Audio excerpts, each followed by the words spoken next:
1962 was a big year for American muscle and speed.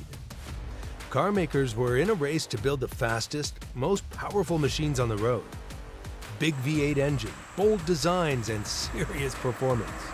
This was the golden age of raw horsepower. In this video, we're counting down the 10 quickest American cars of 1962. Let's see which ones ruled the streets.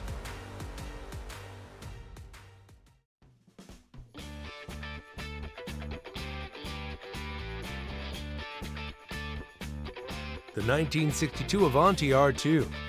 This bold machine came from Studebaker during its final years, hoping to reignite excitement around the fading brand. Designed by Raymond Loewy's team, the Avanti stood out with its sleek fiberglass body, a distinctive grille-less front end, and a low-slung bottom breather air intake that looked like it came from the future. But it wasn't just about looks. Under the hood, the R2 version packed a 289 cubic inch jet thrust V8, topped with a Paxton centrifugal supercharger.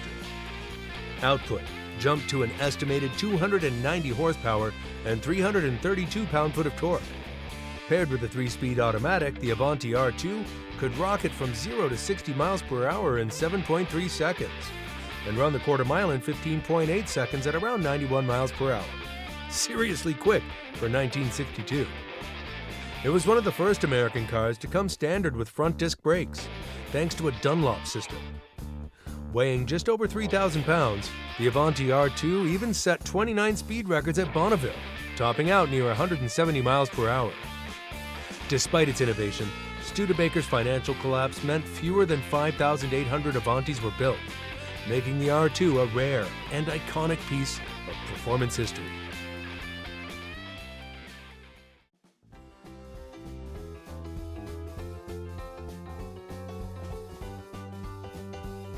The next car, the Ford Galaxie 500 XL, powered by the 406 V8. Born from Ford's Total Performance campaign, this full-size muscle sedan was built to challenge the Chevy Impala SS. Midway through '62, Ford dropped its 406 cubic inch FE V8 into the Galaxie lineup, offered in two potent versions. The single 4-barrel carburetor delivered 385 horsepower, while the more aggressive tri-power setup, 3 2-barrel carbs, pumped output to 405 horsepower, both boasting a fierce 11.4 to 1 compression ratio. Under the hood of the XL trim, Ford included a heavy-duty Borg-Warner T10 4-speed manual, upgraded suspension, fade-resistant drum brakes, and wide 15-inch wheels, all necessary gear to handle nearly 4,000 pounds of muscle on wheels. The result? Mid-15-second quarter-mile sprints around 93 miles per hour, and 0 to 60 miles per hour in just over 7 seconds, a formidable feat for a family-sized cruiser at the time. In 1962 alone, Ford built roughly 575,000 Galaxies, with XL models earning a reputation for blending brute horsepower and big car presence.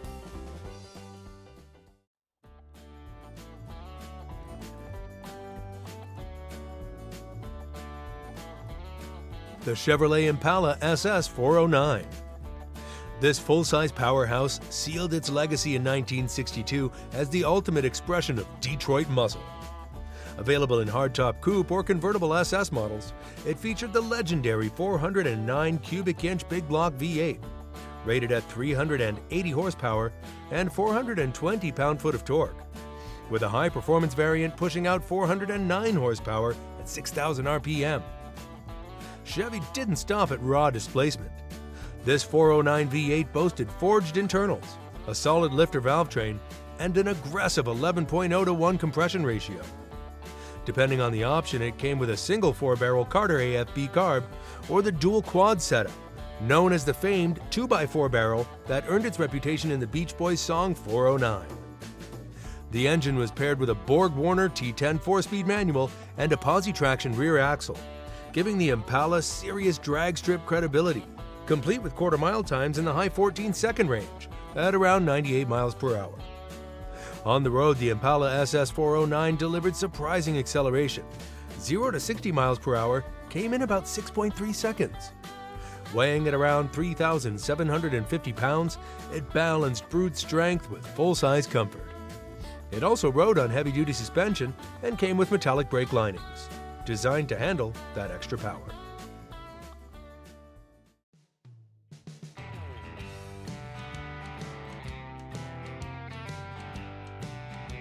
The next car, the Pontiac Catalina Super Duty 421. This full-size powerhouse was Pontiac's answer to NASCAR and NHRA, a street-legal legend packed with serious race talent. At its heart was the bulletproof 421 cubic inch V8, conservatively rated at 405 horsepower at 5,600 RPM and 425 pound-foot of torque at 4,400 RPM. Though many said the real output reached 460 horsepower and 410 pound-foot.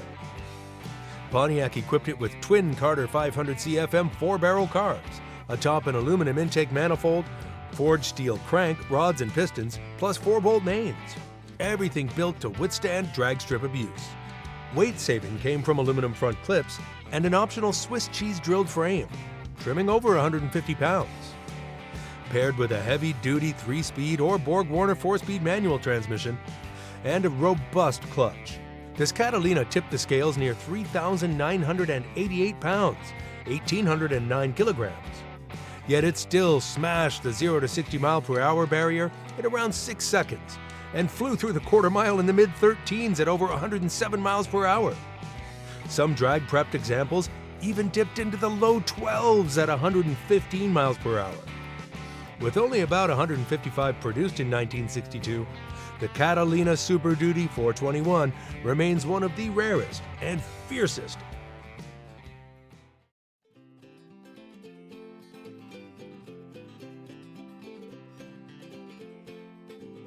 Factory-built muscle cars. As the swan song of the first-generation C1 Corvette, the 1962 model introduced the potent 327 CI small block V8, available in a 340 horsepower version with a 4-speed manual, or a top-tier 360 horsepower fuel-injected variant. Weighing around 3,000 to 3,150 pounds, the fuel-injected Corvette came equipped with heavy-duty brakes, upgraded suspension, and a close-ratio 4-speed gearbox. The result? A 0 to 60 mile per hour time in about 6.1 seconds, and a quarter-mile run in 14.4 seconds at roughly 100 miles per hour, making it one of the quickest American production cars of its day. 1962 also marked the end of an era. It was the last year for the solid rear axle, exposed headlights, and the original rounded body style. The Corvette's design and engineering had evolved significantly since its 1953 debut, and this final C1 model perfectly balanced power, agility, and style. With the new 327 under the hood and sleek refinements all around, the 62 Corvette didn't just close a chapter, it redefined what a true American sports car could be.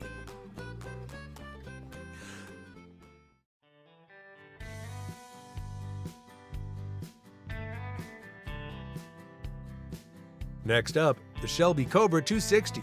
Born when Carroll Shelby dropped a high-performance 260 cubic inch Ford V8 into a lightweight AC Ace chassis. This roadster exploded onto the scene at the 1962 New York Auto Show, an instant icon of raw performance. Weighing in at just around 2,094 pounds, 950 kilos, the Cobra 260 packed a stout 260 horsepower at 5,800 RPM and 269 pound-foot of torque at 4,500 RPM, courtesy of Ford's small block blue oval, paired with the closely spaced 4-speed manual and independent suspension front and rear. It handled like a dream and accelerated like a rocket. Performance figures were jaw-dropping. 0 to 60 miles per hour in about 4.3 seconds, and a quarter mile in 13.8 seconds at 112 miles per hour. This from a 2-seater roadster over 60 years ago. Road and Track hailed it as a 13.8 second quarter mile at 112 mile per hour beast, and CarCraft called it the hottest street engine of 1961.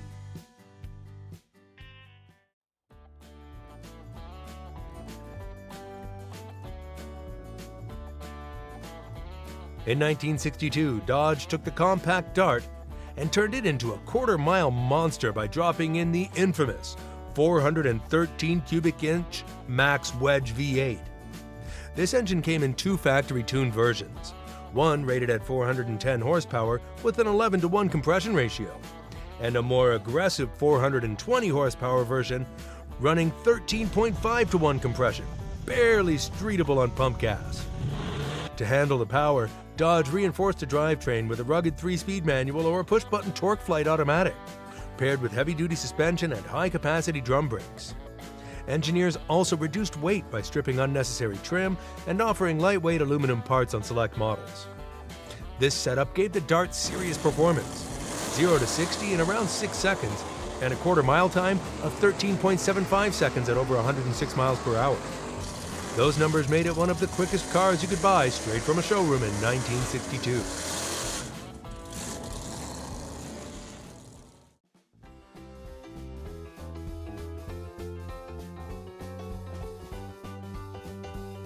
Pontiac's full-size Bonneville in 1962 came with a powerful 389 cubic inch V8 and the optional tri-power setup, 3 two-barrel carburetors, pushed output to about 348 horsepower and 402 pound-foot of torque. It could be paired with either a 4-speed manual or a hydromatic automatic transmission, offering strong acceleration for such a large car. Despite weighing around 4,200 pounds, the Bonneville could still accelerate from 0 to 60 in the low 8-second range and complete the quarter mile in roughly 16 seconds. These numbers were competitive for a full-size performance car in the early 60s. The car's wide track stance gave it better handling stability, and the upscale interior made it a true blend of muscle and comfort, something Pontiac was known for during this era.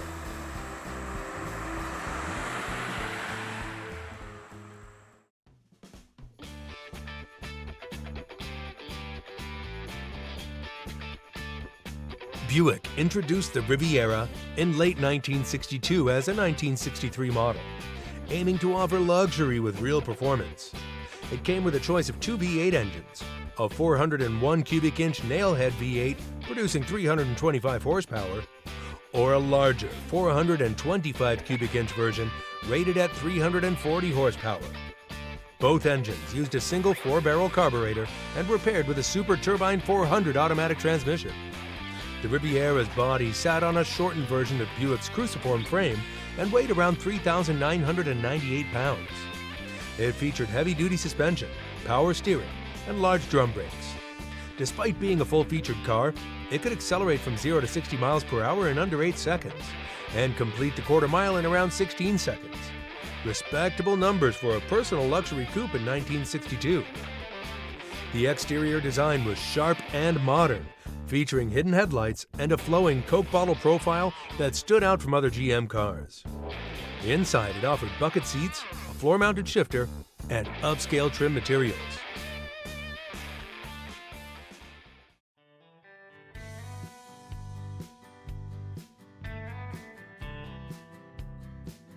In 1962, Plymouth released the Fury Super Stock 413, a car built specifically for drag racing, but available straight from the factory. It came with a 413 cubic inch max Wedge V8 engine, offered in two versions, one with 410 horsepower and another with 420. Both used a high compression design, dual 4-barrel carburetors, and a unique cross-ram intake manifold to increase airflow and power. The engine also included strong internal parts like forged pistons and a solid lifter camshaft, making it reliable at high speeds.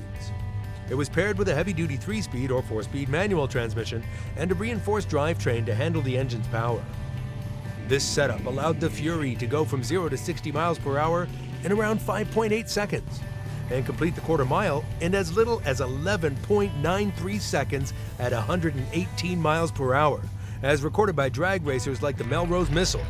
Extremely fast for a production car in 1962.